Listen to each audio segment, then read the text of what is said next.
why will he be a cause of trespass to Israel? Nevertheless, the king's word prevailed against Joab. The king's word prevailed against Joab. Wherefore Joab departed, and went throughout all Israel, and came to Jerusalem. And Joab gave the sum of the number of people unto David. And all they of Israel were 1,000,000 and 100,000 men that drew sword. And Judah was 410,000 men that drew sword. But Levi and Benjamin counted he not among them. Go on. For the king's word was abominable to Joab. Go on. And God was displeased with this thing. Therefore he smote Israel. And David said unto God, I have sinned greatly, because I have done this thing. But now I beseech thee, do away the iniquity of thy servant. Go on. For I have done very foolishly. And the Lord spake unto Gad, David's seer, saying, Go and tell David, saying, Thus saith the Lord, I offer thee these three things. Choose thee one of them, that I may do it unto thee. So Gad came to David, and said unto him, Thus saith the Lord, choose thee either 3 years famine, 3 years famine, or 3 months to be destroyed before thy foes, while that the sword of thy enemies overtake thee, or else 3 days the sword of the Lord, even the pestilence in the land, and the angel of the Lord destroy throughout all the coasts of Israel. Now therefore advise thyself what word I shall bring again to him that sent me. And David said unto Gad, I am in a great strait. Let me fall down in the hand of the Lord. For very great are his mercies. But let me not fall into the hand of man. Lord, don't let me fall into the hand of man. Three things here. All options on the table. All options on the table. We have a situation here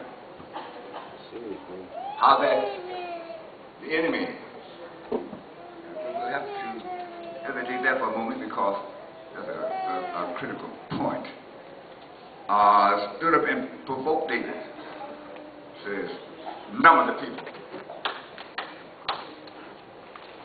And I have difficulty with that because are we saying that the enemy has power to take the best of us and push us into whatever we don't want to go into?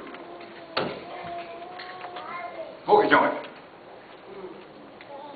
Grab this voluptuous woman. Reach through the counter behind the teller and grab it and put it in your coat pocket. And you can't resist it. David can have that kind of power to provoke you into something of this magnitude? Are we on the winning side, or what is our situation here? That's what I noticed. I studied this. And the enemy prevailed in this provocation. And David acquiesced with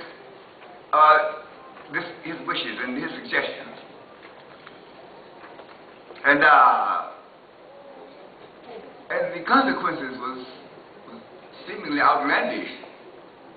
But of course, God actuated it, so I can't put that label on it. But here, let's wait just a moment. What is the situation? If that be the case, then how could we hold a person accountable? If the devil just walk in at random and say, do it. And then can we put judgment because they did it if they can't help to do it? If the devil can overwhelm them, or the best of us? That's not the case. So we'll have to clarify that point because some of you go on wondering, what is the situation? Where are we here? All right? Let me tell you this, the devil can only go as far as God and God allow him to go. So don't say the devil made me do it. He might have influenced your choice You have a choice. Even now, because they could resist it. The devil influenced them, but they couldn't resist it. Now here, I had to consult the commentary to come up with a satisfactory answer. But now, if you notice, on 2 occasions, David committed a dastardly act, Bathsheba, and there was a striking similarity between them. Both times, he was not where he should have been. He wasn't walking in the Spirit. And if you don't walk in the Spirit, you're probably going to be the same. It's a bit delicate, isn't it? He wasn't walking in the Spirit. I will guarantee you, if there's been a time you had a failure of any magnitude, if you look back and do a true analysis, you weren't walking in the Spirit. My God. Listen, the king out the battle, we got a battle here. We have a battle here. And you should be out there instructing those men. And here you are, luxuriating. Let me tell you, one of the most critical issues we've ever faced. Listen today, we have a crisis. And we were hanging between survival and perishing, trusting God. And the foreboding clouds were hanging low. And the situation can be worsening as the day comes, and we know if that trend continues, there will have to be a demise and maybe a reproach on the church. And the saints could not eat. They hung on the altar like they did in Peter's case, without ceasing. I think there was maybe 14 hours without a break. And we're not talking like just being heavy without a break, hanging on the altar. Counted. And there were some walking down the street. They came in and they told me, see what we're doing, about the business, and doing business as usual. And something dropped in me. Wait a minute. If those people were supposed to be in God's battle, in a time like this, and they can go to vacation, they can luxuriate and involve in folly and all these kinds of things, and relaxation and strategy, and while the saints are praying with all that they have and waiting any moment for an explosion. If they are that remiss from the battle, if they can't see the battle any more than that, and they're concerned themselves with cycles. Well, listen, the way the thing is now, people should be able to bash our head when we look around. My head. So what? We fight God's battle here. We stand to survive or perish as the outcome of it. So he was. So David was where he should be. And see, God only provides where he guides. If God didn't guide you there, he furnished no grace. You're just out there, and you might not survive. I try to take the things of God. When you get up in the morning, amen, and pray before God, you say, Lord, direct my steps. And you should be in a position to allow it. Change my plans if necessary. I don't care what I've decided to do today, and what kind of sale, the white sale and the blue black money sale, the black Friday, what it is. Maybe you want me to fill my faith before God today. I don't care about this special dinner, a potluck dinner, and all this kind of stuff. This pulled pork dinner. Amen. I'm talking about that. Well, I fast tomorrow. No, you can't do that. You might eat something that's spoiled. That may mean your demise. Now listen. Wait a minute. You got to have God's best to withstand Satan's best. You cannot play around on the periphery. You got to be in it. You got to be engaged in it. I mean, you cannot be trying to escape danger and wait till the clouds open and shout for the saints. You can't do that. Wait till the victory won, then you will jump in and shout. No, you can't do that. You got to embrace it. You got to be in the middle of it. You got to engage it. David did. Wait just a moment. We're going to pursue this narrative just a little bit more. And so David commanded them to go and number the people. Satan pushed him, and he going to demand the people follow whose orders? Why didn't he follow God's orders? And he did. He is under pressure. Well, just a moment. Remember, I was under pressure. Well, what a moment. You mean tell me there's no grace for pressure? You did because you were under pressure? There's no grace for that? What do you teach here? What do you testify to? What do you advocate? You cannot withstand it. That anybody will crush under the load of death. Wait over here. You're undermining your own message and your own testimony. If you're saying that the enemy has a pressure that will crush anybody despite their determination and their walk with God, just a moment here. Just a moment here. Let's change your message if you can. If you are saying that the enemy can come with such force and such temptation and such power and such sensation that you just cannot resist it under the best circumstance, there's no excuse for it. And so, now what is the situation? Now Joab said, wait a minute, man. Said, now you lost your reason here. And he had to call his attention. See, now you're the king and I can't resist what you're doing. You're doing foolish here. I mean, do what you will to me, but you're doing foolish here. And there's going to be a consequence here. And so he went and numbered the people. He said, wait just a moment. He said, what? Wait a minute. So what difference does it make how many people you got? God can make them as many as he needs to. God can make you equal to the task. I don't care how desperate your situation is. How far gone you are. Well, just a moment here. You just grab a straw. See, listen. Now, let's see our numerical strength here. And don't think you are the underdog. Don't come up with that, please. They're trying to get no pity from the people. You're not the underdog, unless you're the dog. Amen. You know, dog backside. Listen to me. And please don't come with a pity party because the enemy will quell you. Because you are undermining the message. You say His grace is sufficient. Well, I mean, so that word sufficient is all-encompassing. I don't care what the situation is, there's a grace for it. And there is an abundance of grace. And I thank God that we got a few who testify to that. They've been in the most despicable predicaments. I mean, they've been underdogs. They've been in seemingly endless situations and came out in the spirit like Jesus did. When the devil got through with Jesus and threw everything he had in it, he left in the spirit. Some people go through faith out with God, but when they leave, their eyes hanging out in the ears of cauliflower, and the nose one-sided, and the eyes across the one that's left. Come on, I've been through something. Oh, it's quite obvious. It's quite manifest. You can't go through something. You lost. Come on. But the Bible says, the end of the thing is better than the beginning. Jesus went through unscathed. He went through it, and he left in the spirit. And when the devil did as much, you know the message I preach. He doesn't know. Say, get behind me. Get around me. Get on my face.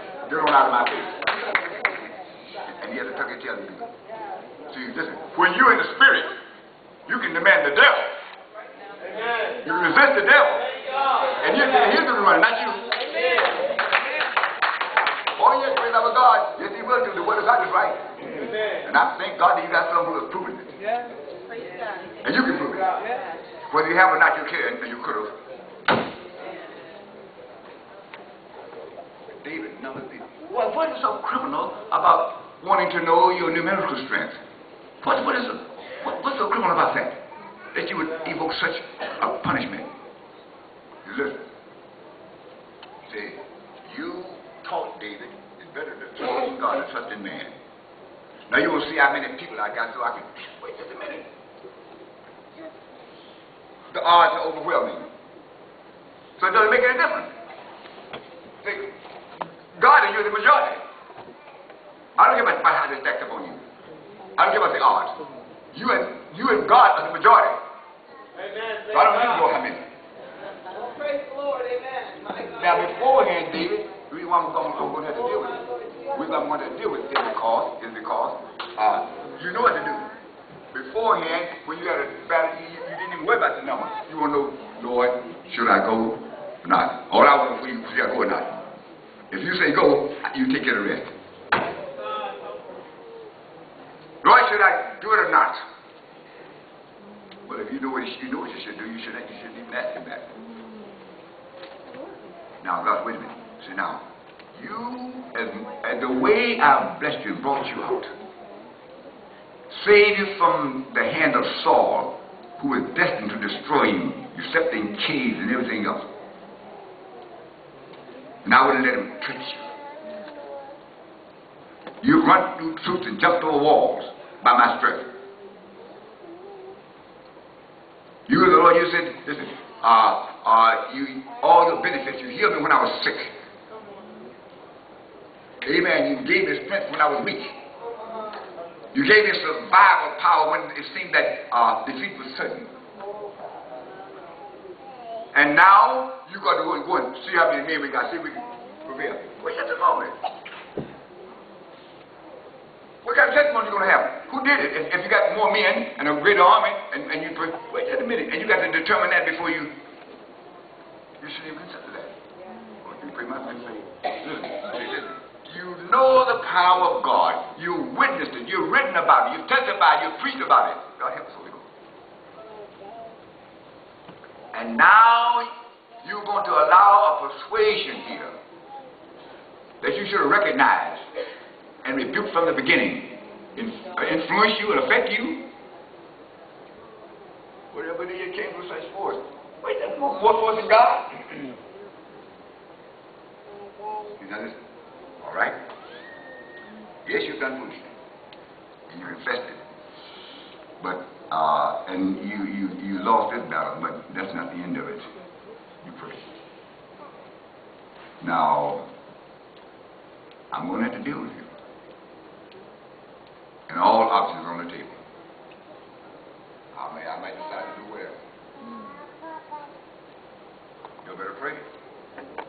You want to listen? Now, to me, that seemed to be almost insignificant. What David did. It's difficult to even determine what the crime was. But God said, wait a minute. Say, well, got some options here. Wait just a minute now. And you don't decide. All I want to do, and I might give you one. I'm going to give you a pestilence. You may speak that wireless one. I'm going to give you a famine. I'm going to just the sword of the enemy. That's true, but I just know the people you didn't trust me. You didn't trust me. You know, it's not just some of the people, there's something beyond that. You didn't trust me. And you knew how to trust me. You said better than trusting God than trusting princes. You knew that. You wrote that in your own epitaph. You better pray. And now, under pressure, you forgot all about that. Let me tell you something. If you aren't careful, all of the testifying, the singing, the preaching, the exhorting you've ever done, under pressure, you forget all of it if you're careful. If you're not where you ought to be. None of that become meaning to you. When you read scripture, you'll tell you about what you said, and all that don't mean nothing. Pressure can derange your mind and put you in a stupor. That's why you better learn how to give it to God in a hurry. And so, okay, David, now you did it. So now, well, Lord, what are you going to do? Well, all options are on the table. All options. You better pray. And then that you can do, you can't overrule that. All options. I'm going to deal with you. And all options are on the table. And I think one of the president or someone said regarding Iraq, when the threat was high and when it still is, he said, well, now, what do you plan to do? He said, well, we're not going to allow them to get the bomb. Well, how are you going to prevent them? He said, well, all options are on the table. You mean tell me you bomb them? Well, it's a viable option. That's a viable option. You would be that extreme, you might start a nuclear war, but I'm sorry. They cannot do that. Because the whole universe would be in jeopardy. So we cannot allow that. So we got all options on the table. Goodbye. Now you proceed, and what you're doing. All options on the table. Lord, if I should do it, Lord, what you going to do? All options on the table. I can't promise you nothing. You know, maybe it's something you should acquaint yourself more with the judiciary system. You know, I've done it all the time, and sometimes, you know, they shouldn't discuss pending cases because that would possibly influence their decision and whatever, and then they would have to disqualify themselves if they knew about the case. Can't do that. I call him to be predisposed. And so I said, there. And so sometimes they won't tell you exactly what they're planning. He said, well, I have some options here. They do have options. See, the judge do not decide. Maybe sometimes it's the last part of the sentence to decide what to do. Because it's actually influenced. It can be influenced. The decision can be influenced. I remember one case in particular where the attorneys, they don't want to go any further. Have to go. Just give you, confess this, and we'll get you get us a deal. And many times you are frustrated and don't know what to do. And so told this individual, that just go on and plead guilty and get you off, maybe with no more than probation. And the judge says, at the end of 2 years, she said, Judge, you told me probation. And the judge got to it.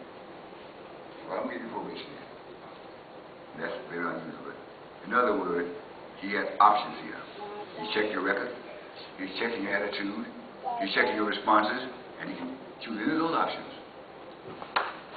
Now listen to me, senor. See now, oh yes, he can, if he can max you out, he can supplement you, because you have more than one felony.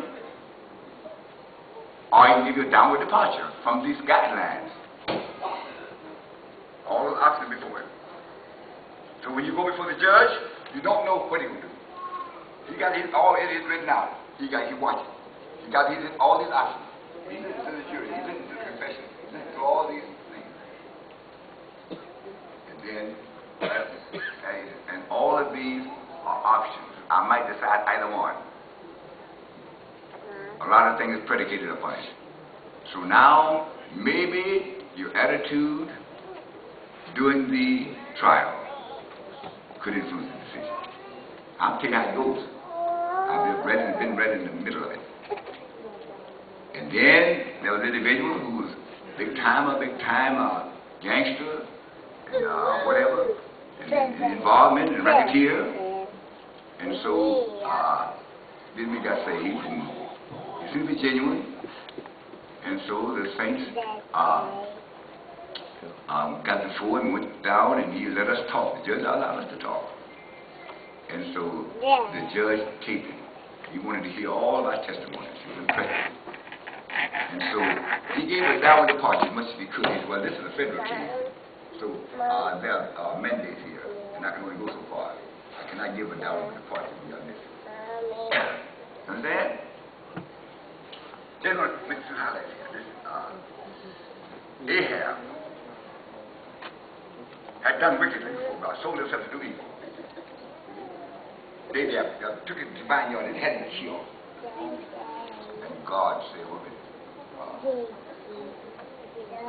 I'm going to take you, I'm going to judge, I'm going to destroy you. And you know what happened? Listen to me. And so Ahab, he's the Lord. Y'all walking like Jesus, Lord. I can't get him. He humbled himself in a real way. Now, I don't mean no little superficial something. I don't mean no little showmanship. But he humbled himself. Walk silently before God. So I can go back and tell him, I can't get him. I wait till something else. I can't get him this time. Or he humbled himself. Don't do nothing else. Because I still got options.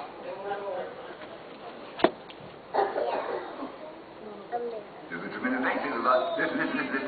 Now, you don't always able to influence God. Because what? Well, you said that before. This is a tremendous thing, you see. I remember once had an issue in the home. And so, one individual got a little wanton. And so I said, concerning the curfew and all this kind of thing. And so I said, well, and he, coming into I said, you can't do that. I said, okay, I told you last time, don't break the curfew. And so he did. Okay, then, I have some options here. Then that time, they were wearing a little long hair. They were go to see Alcatraz and get the car. And so I said, well, and then I said, well, now you do that. I got this big strap here, and you lay across the bed, and that no, don't grab my hand, don't do nothing. Just lay there. Get your bag. It was a tough situation. I said, no. And all these options on the table. He said, like, David, that's a tough one. What do I do? Okay, he decided to take the strap. Big man, bigger than I was. You understand? This is a situation. You better wait. Don't you know when God got to judge you, and when he deals with your case, he considers all the details. But see, God doesn't just do things randomly. You understand? See, God is real. God is just. God is merciful. Even with Sodom and Gomorrah. When the wickedness came up before God, he didn't just overreact. Even though it was such a dastardly thing, he didn't do it. He said, wait a minute. He said, I'm going down to make sure. God, he already knew. To make sure before I drop the hammer. I'm going to see if it's really that way. So he went down. And so Abraham, as merciful as he was, and he was a favorite of God, and he wanted to intervene. He said, Lord, are you going to destroy the righteous with the wicked? Well, Abraham said, I tell you what I'm going to do. I'll tell you what I'm going to do. I'm going to let you go down and check out the situation. I'm already just, you know, I'm just to enhance it. Check out the situation. If you can find them, I'll better you. And even the righteous, what is it? Wait a minute. The righteous, I said they'll be corrupt. And anyway, what about the 40? I thought, well, I'm going to give you a break. I'm going to give you a little latitude here. You see how lenient God is. But I'm going to let you go and check, but I'm still keeping my options on the table. I'm still going to keep my options on the table. And the main one is to destroy them. You follow me? Even though, as I say, you intervened and you're standing in the gap, and I respect that. But the option is still there.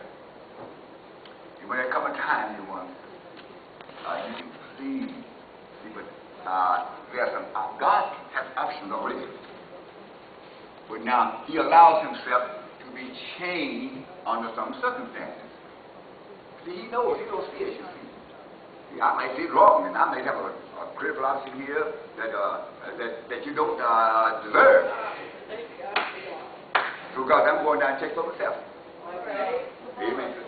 I know you're merciful, you and I, but you might get emotional, amen, and meet out something here that's beyond that. You understand? You know what? That's why they want it so serious to go against God. Look at how far God would go. I mean, Abraham is the chief man of the era, and in the Bible, the father of a nation. And he said, okay, then, Abraham, I'm gonna give you a chance. And you go on, so take your time, and if you can find them, I'll spare them. God does not destroy anything that's worth saving. All right. If God destroys you, you can be convinced that you wasn't worth saving. God will preserve anything that's worth preserving. Are you praying? If it's worth preserving. If it's not worth preserving, you shouldn't worry about it.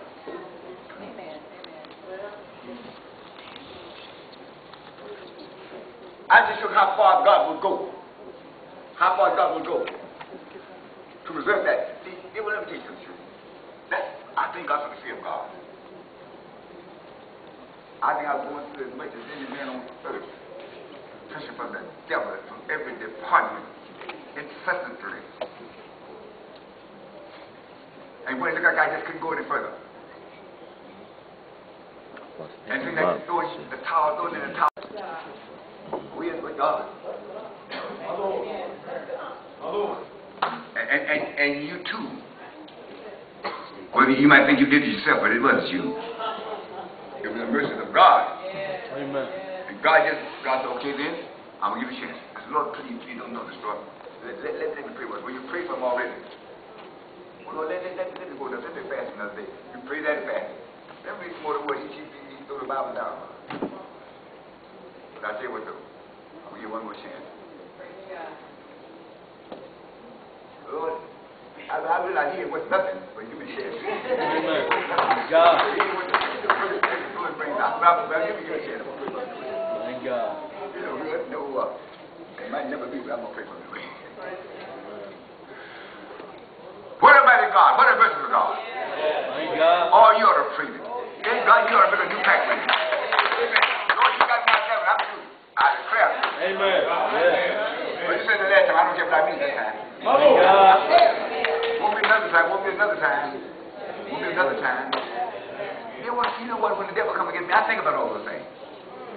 I thought I mean my time, Lord, I wanted to be safe, but look, I was there and nobody to hold me up, and I could have broken right down the middle, and maybe never got straight again. Maybe never had a mind to get right again. Lord, but you, and somehow you help me out.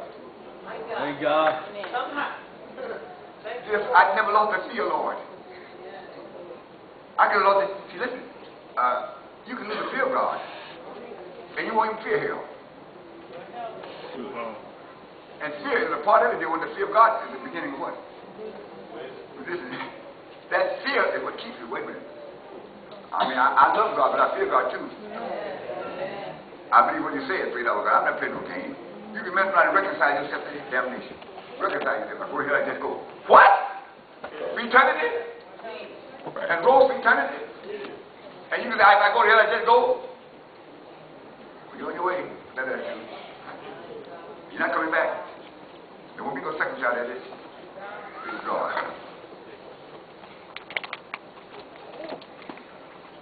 Listen. Let me tell you something. Even in the church. Even in the church. See now, God will give you a just recompense. His recompense, what he does is just. He knows what's just. He is unmistakably is just. You understand? But this is the situation. But now he decides the options of what he going to, how he going to respond to your disobedience. See, God decides that. He might say, well, this. Now, if his attitude is right, I might give you this one. If he's arrogant, I do this. If he's nonchalant, I do this. If he's not tore up by what he did, I do this.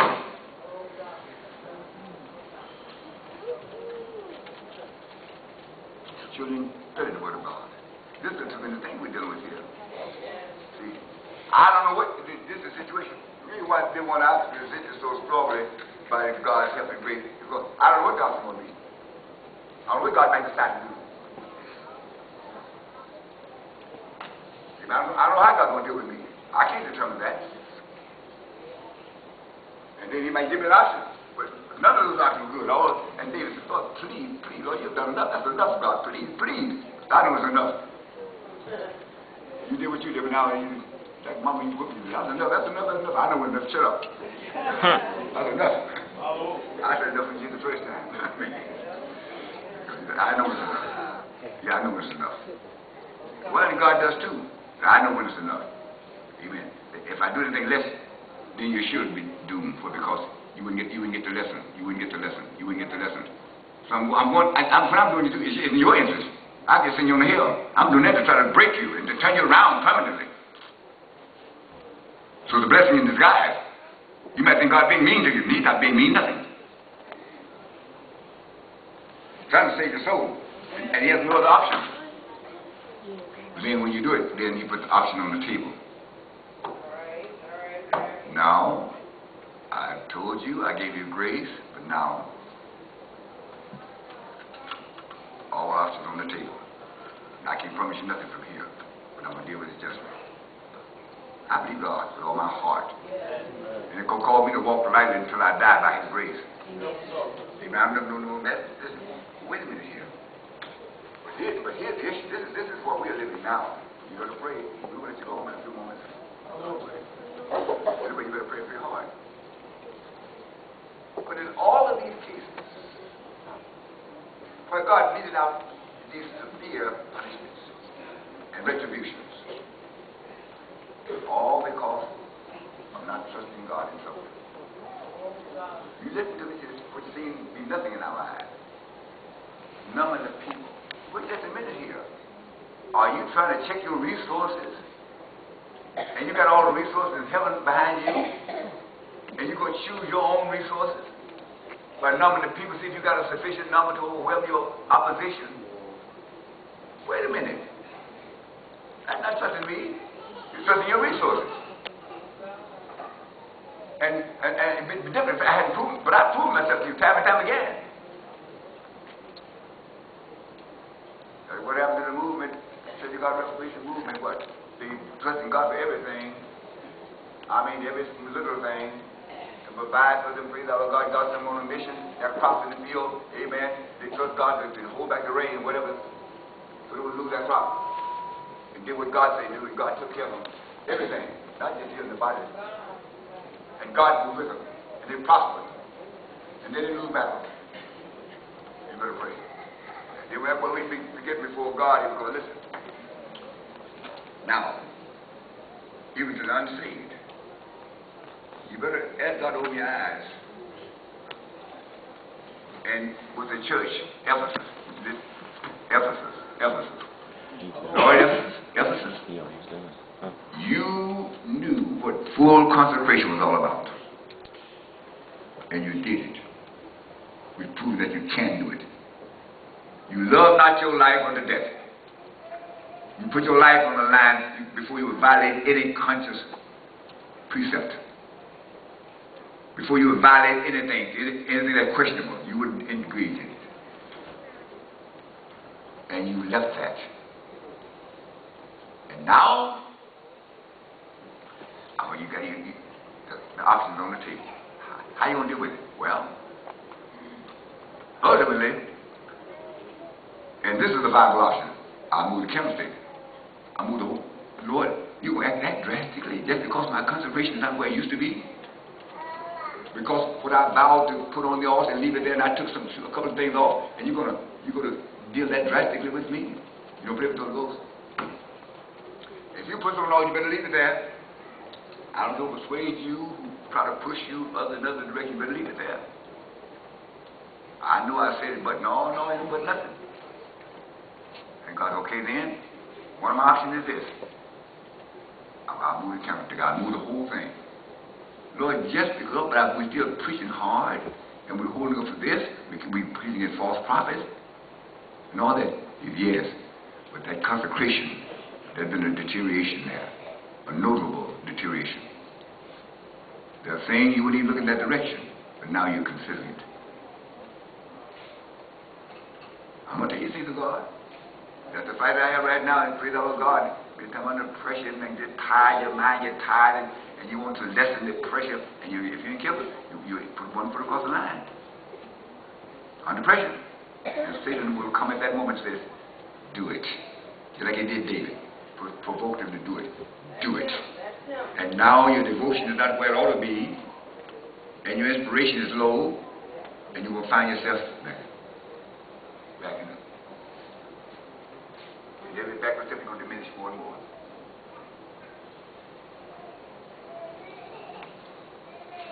This morning, there are some options on the table. You might ignore it.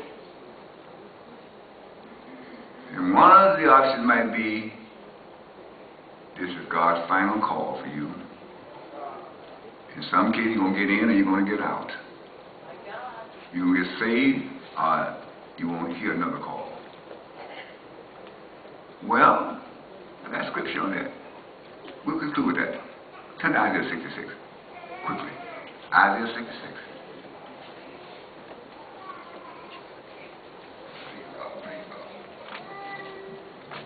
Verse number 3, quickly. He that killeth an ox, Go on. as if he slew a man. Yes. He that sacrificeth a lamb, Yes. as if he cut off a dog's neck. Go on. he that offereth an oblation, Yes. as if he offered swine's blood, Go on. as if he blessed an idol. Go ahead. Yea, they have chosen their own way, You have chosen, listen to it, you have chosen your own ways. and their souls delighted in their abomination. And you are delighting in your abominableness. I also... Hold it.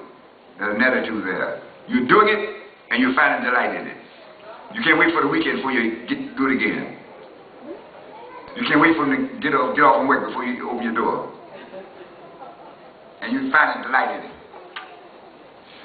Oh, the Roscoe. Huh. In your apartment, just you living there alone? Well, you might get tired one and you got just a single bed. Boy. Just a moment. And you will find delight in it. Anxious. Have your robe on. And a gown. And a robe over. And you can't, wait a moment. You will delight in your abomination? You're not here crying, Lord, I don't want to do this. No, you're delighting in it. You're anxious. You'll be glad when time comes to do it. Oh, these pretty numbers. What time is the number man coming? I might hit it. What is it? 3 o'clock. Oh, what's it? The number man. See the number man? I might have a hit. You just delighting in the spring car comes, and somebody said the first 2 numbers of your number came out. Oh, what was that?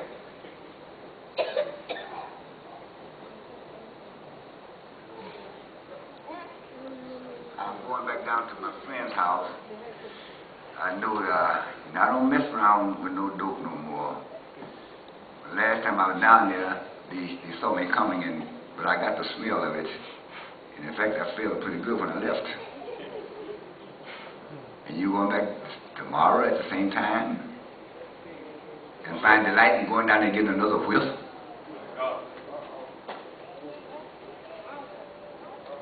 David, you've been up on the mountain. You've been up on the housetop before. And you know what happens. And this time, maybe you ignored it. But you're going to find that you saw one that you found delight in. How you know? Because you knew that. You didn't just see it, you found delight in it. You found delight in it. The delight in abomination. They don't do it grievously, they find delight in it. Maybe you didn't do it, but you find delight in it. You follow me? See, not that we don't engage, but they find delight in it. Pass through the park, amen, and find somebody in the back of the car in an auspicious position, and you're not doing anything, but went down there and on the wrong road, turned around trying to come in. You didn't do it, you're not doing it, but you found delight in it. Then you find yourself parking convenient on the other side of the road so you can have a bird's eye view.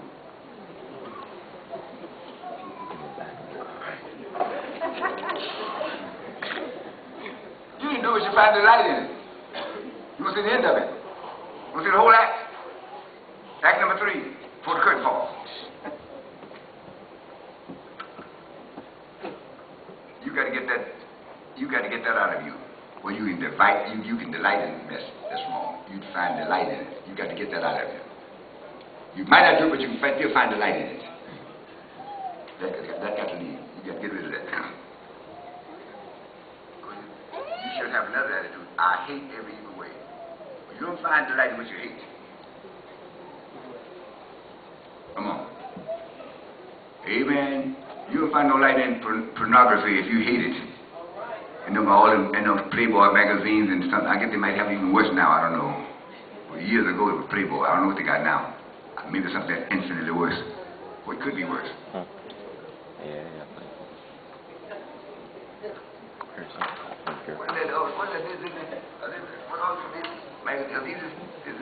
These Bible story books?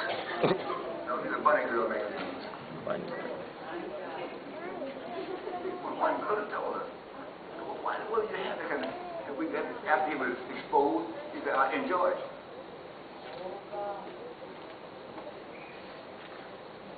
St. Jericho, you enjoyed it. I enjoy it. I find delight. I ain't touching nobody, it's just a picture. I know, but you find delight in the wrong thing, son. That messes your mind. That contaminates your mind. Your mind. Your mind can be to that kind of stuff. I don't care if it's a magazine, you don't care what it is. I mean, don't stay on the lingerie page too long. That's a newspaper, yes, but that's a lingerie page. You know where? You should wear what page that?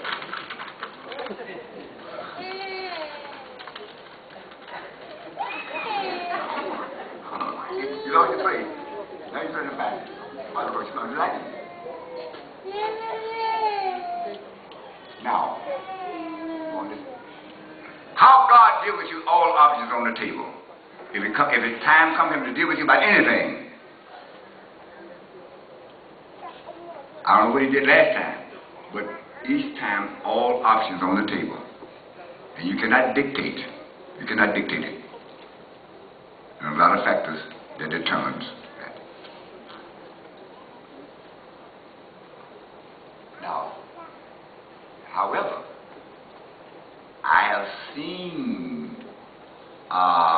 in the courtroom where the attitude of the culprit was of such that the judge gave a downward departure and even let him walk, if you please. Remember the second or third felony. I'm going to tell you, dear one, this is a tremendous thing. But now, what happened? Their response, their attitude. And on one occasion, the judge threw the book and says, I don't see no remorse. I don't see no remorse. And so that downward departure, that's out. That's no option anymore. I don't see the remorse.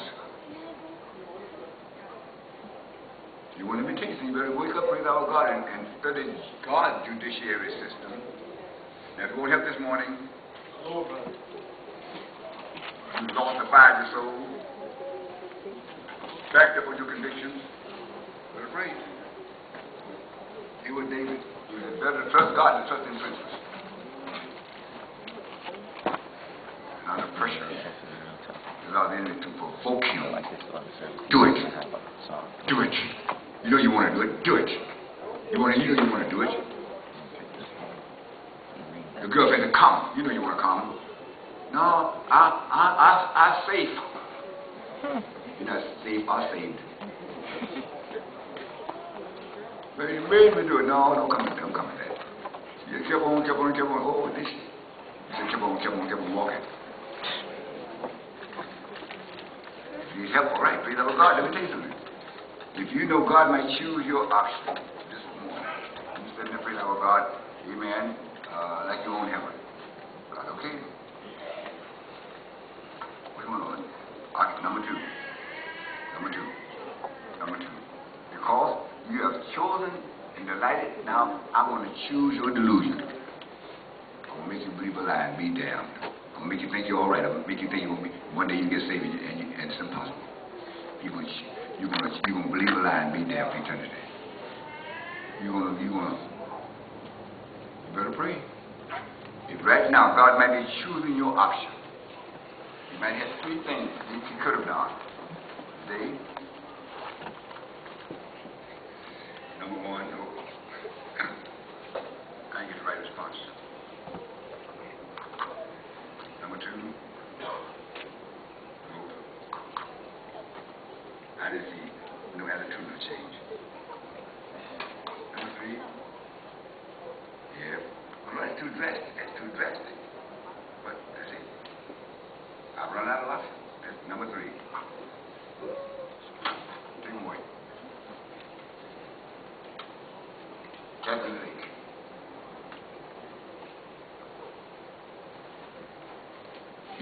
You have an option this morning. You have an option this morning that you might not have again. I'm telling you the one. People think they just can conveniently reject the call of God and they'll necessarily have another call. Well, I tell you what, you finished reading some of those scriptures that we just read today. I didn't go into all of them in detail. and do not rest. You're blessed. I mean, it might make you feel miserable, but you're blessed that God can still talk to you. God can give you a delusion, make you think you're right, no, you know you're wrong.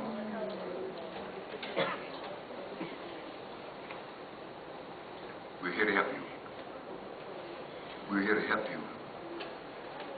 And maybe God can choose a lesser or the most favorable option for you. And he can do it because he has more than one. Maybe one day, as a judge, I don't think you're allowed to do that, but give me one of his sentences reports.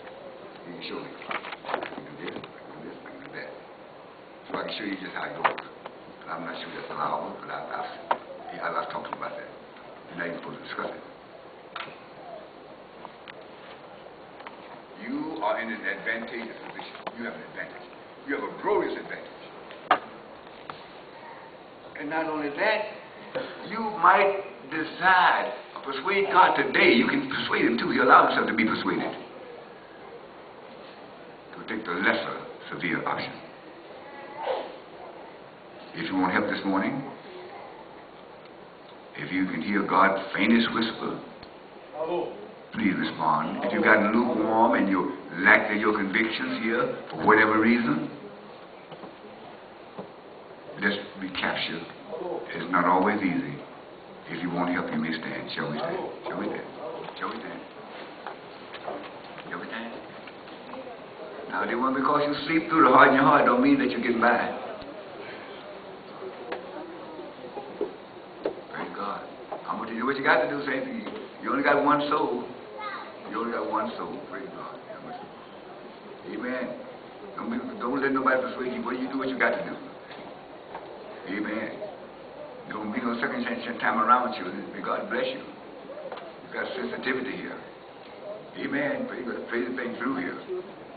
You've got an option. Praise God. God will help you. God will help you here. Okay, all the brothers, let's be there. If they need help, let's be waiting on them. Praise God. Praise God. All right, say God here. Sometimes they be there and do it. You know, we're not pressing anybody here. That's not their preference, and let them pray. It's up to them.